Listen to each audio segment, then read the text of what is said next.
Our next question from our hashtag Dear Celestron is a great question.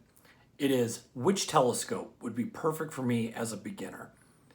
Well, that's a tough question to answer because you're saying which one is perfect for me as a beginner. Well, any telescope would be the easy answer. But the real thing we want to get into here is what is it you hope to achieve, and are those goals realistic to the equipment that you're going to purchase? You got to think about that. We can get into a Power Seeker series telescope, generally under a couple $100, but they're completely manual. You have to find objects yourself.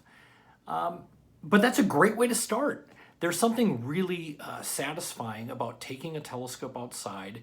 You did your homework, your research on what object you wanted to find, and you positioned your telescope, and those photons of that object are coming through your telescope that you set up, going to your eye, and you're looking at it, and you get to go in and tell your friends and family, hey, come look at this object that you found.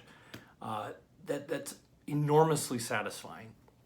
And you can do that for under a couple $100. I would say the Power Seeker series, the Astromaster series. But let's get back to those goals again. If you came in and said, well, I want a beginner telescope that I can hook up my digital SLR camera to and take nighttime shots, but I have a budget of $80. Well, you could buy that $80 telescope and try to hang a 2.5 pound camera off the back of it, and you're going to get pretty bad results. So let's make sure that those goals are realistic. So after the Power Seeker and the Astromaster series, I tell everyone, then take a look at the Inspire series. This is a great manual telescope, very budget friendly. But after the manual telescopes, then we get into the computerized telescopes, and that's where Celestron's technology really shines. So if the budget is there, I tell everybody, look at the Nexstar SE series.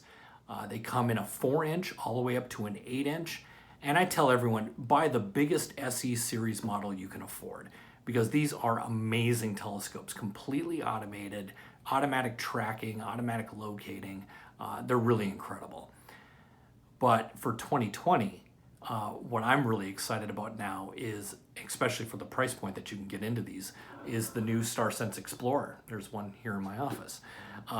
These things they're absolutely incredible. You actually connect your phone onto the telescope, and it will guide you to objects in the night sky. And the prices for these are under $500. So think about the goals that you have for astronomy, the budget you have to work with, and are those goals matching up? There'd be no reason I would tell anybody to not get into astronomy because I don't have a large budget. One of my favorite telescopes that we have, go and look this thing up, is our First Scope series.